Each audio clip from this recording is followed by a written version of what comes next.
ሰላም የሀገሬ ልጆች ውድ ኢትዮጵያውያን እንደምን አላችሁ? በዛሬው የአፋን ኦሮሞ ትምህርታችን የምንመለከተው ኢምፐሬቲቭስ ኢን አፋን ኦሮሞ ከባለፈው ትምህርታችን የቀጠለ ነው። ዛሬ የምንመለከተው ሰከንድ ፐርሰን ፖዚቲቭ ኦርደርስ ኢን አፋን ኦሮሞ እንዴት ፎርሙሌት እንደሚደረጉ እንዴት እንደሚመሰረቱ ነው የምናየው። ባለፈው ትምህርታችን ፈርስት እና ሰርድ person pronouns wishes and permissions እንዴት ፎርሙሌት እንደሚደረጉ አይተናል።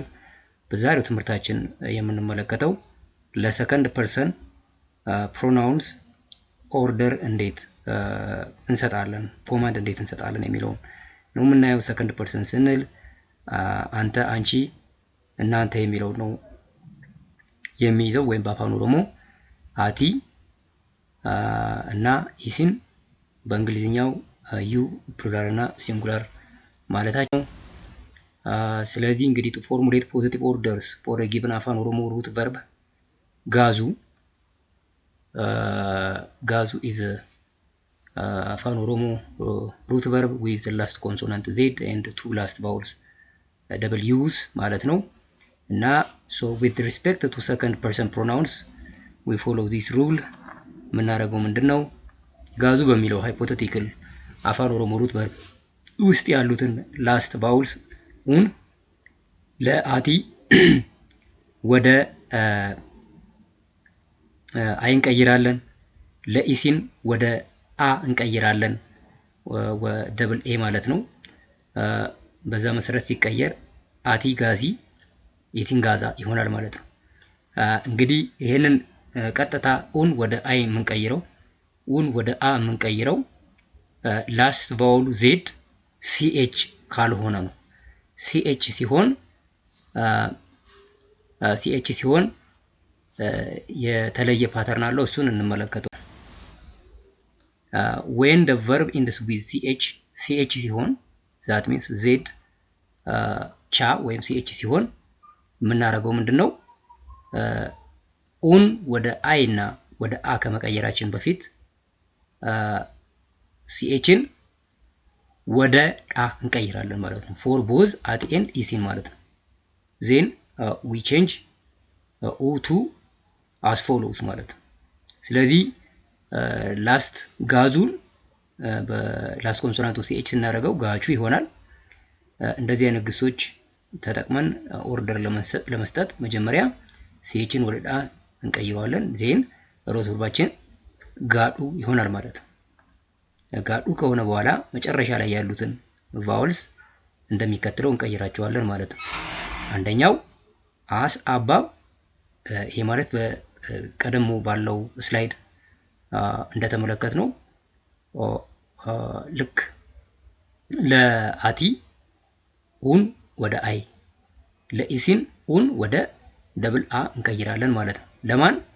for the verbs ጎቹ and ጀቹ only ማለት ነው። እንግዲህ እነዚህ ሲኤች ብሎ ነው የሚጨርሱት። ላስ ኮንሶናንታቸው ሲኤች ነው። ከሌሎቹ ሲኤች ላስ ኮንሶናንታቸው ሲኤች ከሆኑ ግሶች የተለየ ቅርጽ ስላላቸው መጀመሪያ እነሱ ሜንሽን አድርገን እናያለን ማለት ነው። ስለዚህ ሲኤችን ወደ ዳ እንቀይራለን፣ ጋዱ ይሆናል። ከዛ በኋላ ለጀቹና ለጎቹ ሲሆን ላስት ባውሉን ልክ ፕሪቪየስ ስላይድ እንዳየነው ለአቲ ወደ አይ፣ ለኢሲን ወደ አ እንቀይራለን። በዛ መሰረት አቲ ጎዲ፣ አንተ አድርግ፣ አንቺ አድርጊ ማለት ነው። አቲ ጀዲ፣ አንተ በል፣ አንቺ በይ ማለት ነው። ኢሲን ጎዳ፣ እናንተ አድርጉ፣ እርስዎ ያድርጉ ማለትም ይሆናል። ኢሲን ጀዳ፣ እናንተ በሉ፣ እርስዎ ይበሉ ይሆናል ማለት ነው። ትርጉሙን ያው እንግዲህ እግረ መንገድ ነግሬያችኋለሁ። በእርግጥም አትጨነቁ፣ ፓተርኑን ግን ያዙ። ኦኬ፣ ይሄ እንግዲህ ከላይ በተራ ቁጥር 1 በሮማን ነምበር ተራ ቁጥር 1 ላይ ያየ ነው። የሩት ቨርቡ ላስት ኮንሶናንት ዜድ ሲኤች ሆኖ ሲኤች ብቻ ሳይሆን ስፔሲፊካሊ ለጎቹና ለጀቹ ሲሆን ከላይ በጠቀስኩላችሁ መልኩ ይሆናል። ከጀቹና ከጎቹ ውጪ ላሉ ሌሎች አፋን ኦሮሞ ሩት ቨርብስ ለሁሉም ሲኤችን ወደ ዳ ከቀየርን በኋላ ላስት ባውሉን ኡን እንደሚከተለው እንቀይረዋለን ማለት ነው። ለኢሲን ወደ አ እንቀይረዋለን ማለት ነው። ስለዚህ እንደዛ ሲሆን እንግዲህ ጋዱ ነበረ ኡን ወደ አ ስንቀይረው ኢሲን ጋዳ ይሆናል ማለት ነው። ኢሲን ጋዳ ኢሲን ጋዛ ካልነው ጋር የሚመሳሰል ነው። ሶስተኛው ለአቲ ደግሞ ኡን ወደ ሲንግል ኡን ቀይረዋለን ማለት ነው። ዛት ሚንስ አንድ ኡ ካንሰል አውት እናደርጋለን አቲ ጋዱ ይሆናል ማለት ነው።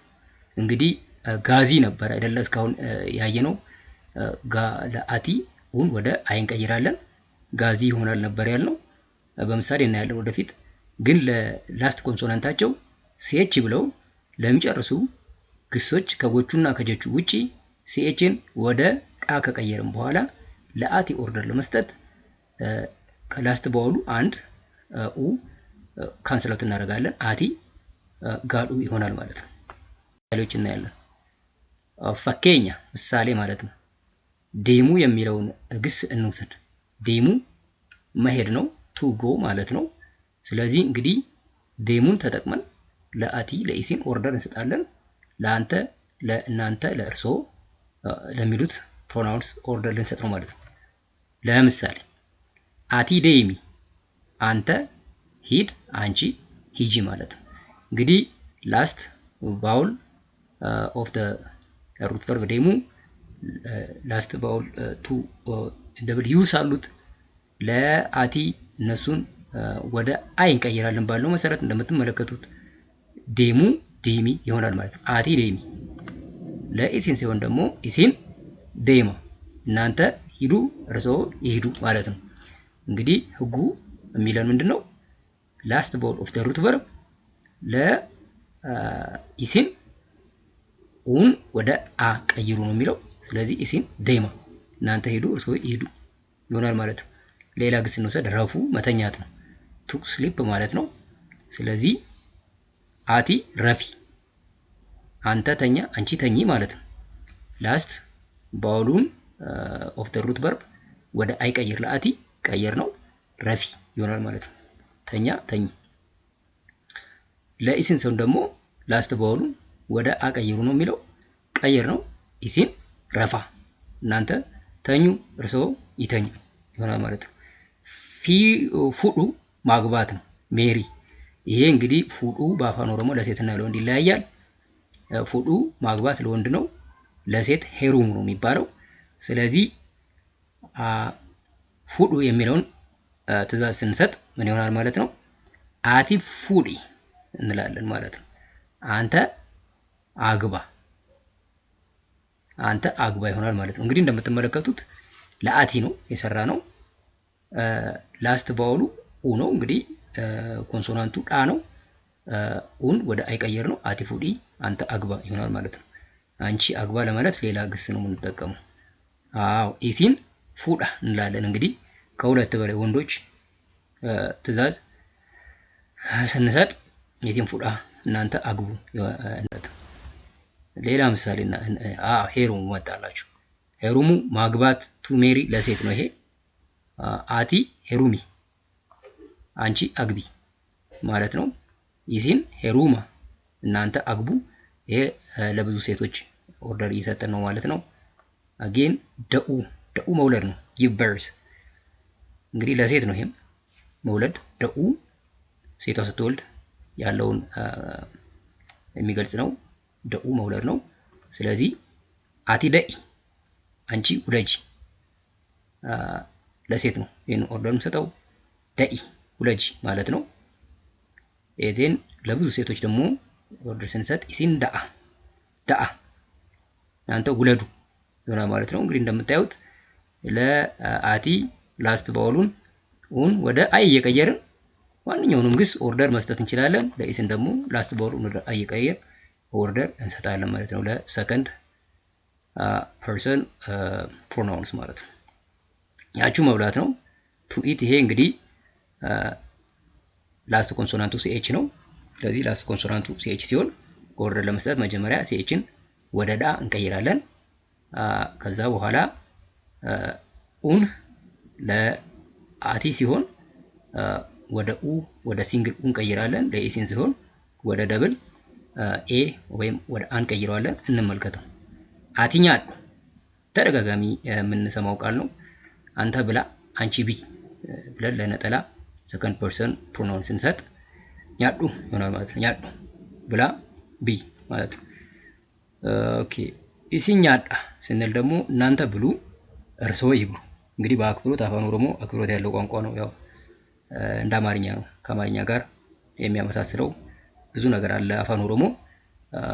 አንዱ እንግዲህ ሁለቱም የአክብሮት ቃል ያላቸው ናቸው። ብዙ የሚወራረሱት ቃል መኖሩ እንዳለ ሆኖ ከሚያመሳስላቸው ሌሎች ነገሮች መካከል አንዱ ደግሞ ሁለቱም ቋንቋዎች የአክብሮት ቃል አላቸው ማለት ነው። ይሄ የሚጠበቅ ነው፣ ማህበረሰቡ ተቀላቅሎ ስለሚኖር ማለት ነው። ኦኬ እሺ፣ ሌላ ምሳሌ ጀቹ ማለት ሰይ ማለት ነው። እንግዲህ አትየዲ አንተ በል አንቺ በይ ይሆናል ማለት ነው። እንግዲህ ያው ጀቹ ትንሽ ለየት ያለ ግስ ነው። ላስ ኮንሶናንቱ ሲኤች ነው። እሱን መጀመሪያ ወደ ዳን ቀይራለን። ከዛ በኋላ ላስት ባውሉን ልክ እንደ ማንኛውም ኮንሶናንት ላስ ኮንሶናንት እንዳለው ግስ በሲኤች እንደማይጨርስ ግስ ቀጥታ ላስት ባውሉን ወደ አይ እንቀይራለን ለአቲ። ከዛ ለኢሲን ደግሞ ወደ አንቀይራለን። እንደምትመለከቱት ሲንጀራ እናንተ በሉ እርስዎ ይበሉም ይሆናል። ጎቹ ይሄንም እንግዲህ ከጀቹ ጋር ተመሳሳይ ነው። ወደ ሲኤች እንቀይራለን። ከዛ በኋላ ለአቲ ኡን ወደ አይ እንቀይራለን። ለኢሲን ወደ ደብል አንቀይራለን። ስለዚህ አቲ ጎዲ አንተ አድርግ፣ አንቺ አድርጊ ይሆናል። ኢሲን ጎዳ እናንተ አድርጉ፣ እርስዎ ያድርጉ ይሆናል ማለት ነው። ኦኬ እንግዲህ የሚከተሉት ከላይ ካየነው ህግ ያፈነግጣሉ። እነማን ናቸው? ቶልቹ ቶልቹ መጋገር ቤክ ማለት ነው። ያፈነግጣሉ ስንል ከምን አንፃር ነው? እንመልከተው። ለምሳሌ ኢሲን ቶልቻ እናንተ ጋግሩ እርስዎ ይጋግሩ ማለት ነው። እንግዲህ ቶልቹ መጋገር ነው ብያችኋለሁ። እሺ አሁን ላስት ኮንሶናንቱ ሲኤች ነው። ያፈነግጣል ሲባል ያፈነግጠው ላስት ኮንሶናንታቸው ሲኤች ለሆኑ ግሶች የምንከተለውን ፎርሙላ አይከተልም ከሚል ያፈነግጣል ሲባል ሲኤች ስለሆነ ሲኤች ሲሆን ወደ ከመስጠታችን በፊት ሲኤችን ወደ ዳን ቀይራለን። ስለዚህ ቶልዳ ይሆናል ብለን ነበር የምንጠብቀው አይደለ? ግን እንደዛ አይሆንም። ያ ለምን እንደማይሆን ለአቲ ከተመለከትን በኋላ ነግራችኋለሁ። አቲ ቶልቺ አንተ ጋግሪ፣ አንቺ ጋግሪ ይሆናል ማለት ነው። ይሄ ለምንድነው ኢረቡታ የሚባል የኮንሶናንቶች ተከታትሎ መምጣት ነው። እንግዲህ መጨረሻ ላይ የኮንሶናንቶች የግሱን ኮንሶናንት ስትመለከቱ የሚጨርሰው በሲኤች ነው። ግን ከሲኤች ኢሚዲየትሊ ቢፎር ሲኤች ማን አለ? ኤል አለ። ኤል አንድ ኮንሶናንት ነው። ሲኤች አንድ ኮንሶናንት ነው። እንግዲህ ሲኤች ወይም ቻ በአፋን ኦሮሞ ቁቤ ደቻ ይባላል። ያው ድርብ ፊደል ማለት ነው። ግን ድርብ ቢሆንም የሚነበበው እንደ አንድ ፊደል ነው። ስለዚህ ቻ እና ላ ተከታትለው ስለመጡ የተለያዩ ናቸው። በዚህ ምክንያት ባህሪው ላስት ኮንሶናንታቸው ቻ ብለው ከሚጨርሱ ግሶች የተለየ ይሆናል። ራዘር ለሌሎቹ ለአጠቃላይ ግሶች ኦርደር ስንሰጥ ፎር ሰከንድ ፐርሰን ፕሮናውንስ ኦርደር ስንሰጥ ጀስት ኡን ወደ አይ እንቀይራለን፣ ለአቲ ኡን ወደ አን እንቀይራለን ለኢሲን ባልነው በዛ በጀነራል ህጉ ነው ገበርን የሚደረገው ማለት ነው። ስለዚህ ቶልዳ አትሉም፣ ቶልዱ አትሉም። ፎኔቲክሱ እንደዛ እንድትሉ አይጋብዛችሁም ማለት ነው። እንግዲህ ቶልቹ የሚለው ግስ የመጨረሻ ተነባቢ ፊደሉ ሲኤች ቢሆንም ከሲኤች በፊት ኤል በመኖር ምክንያት የመጨረሻ ተነባቢ ፊደላቸው ሲኤች ላልሆኑ ግሶች የምንጠቀመውን ህግ የምንጠቀም ይሆናል። ለሌሎቹም ተመሳሳይ ግሶችም ይሰራል። እንግዲህ ሌሎች እንደ ቶልቹ አይነት በሲኤች የሚጨርሱ ግን ከሲኤች በፊት ሌላ ኮንሶናንት ያላቸው ልክ ለሌሎች ግሶች የምንጠቀመውን አይነት ህግ ይጠቀማል ነው የሚለን። ሞስት ኦፍ ዘ ታይም ሌላ ፕሪሲድ የሚያደርገው ማነው ፊደል ኮንሶናንት ኤል ነው የሚሆነው። ለምሳሌ ገርገልቹ የሚለው ቶልቹ ከሚለው ጋር እንደዚሁ ከሲኤች በፊት ኤል አለው ማለት ነው። ወይ ኤልቹ እንደዚህ አይነት ግሶች ማለት ነው። ስለዚህ አሁን ቻ ብለው ስለጨረሱ ሲኤችን ወደ ዳ እንቀይረው ማለት ነው። እንግዲህ ኡፉ ነው እንግዲህ ኡፉ። ይሄም ኦርደር ለመስጠት እንግዲህ ግሱ መምጣት ነው። ለዚህ ግስ የምንጠቀመው ትዕዛዝ የተለየ ነው።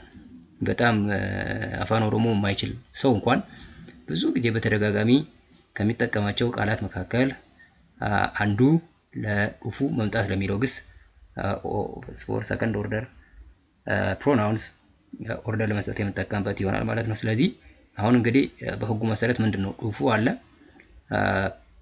ለኢሲን ሁን ወደ አይን ቀይራለን ኡፊ ነው ኤክስፔክት የምታደርጉት።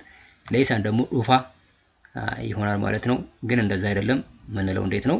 እንግዲህ ኡፉ መምጣት ከሆነ እናንተ ኑ ለማለት ኢሲን ኡፋ ሳይሆን ምንለው ኢሲን ኮታ እንላለን ማለት ነው። ታጠብቆ ነው የሚነበበው ለምን ቲ ደብል ስለሆነ ማለት ነው። ኮታ ፊደል ተነባቢ ፊደል በአፋን ኦሮሞ ደብል ሲሆን ጠብቆ ይነበባል። እናንተ ኑ እርሶ ይምጡ ለማለት ኢሲን ኮታ ነው የምትሉት ማለት ነው። ጌን አቲ ኮቱ ቱ ይጠብቃል። አንተና አንቺ ነይ ይሆናል ማለት ነው።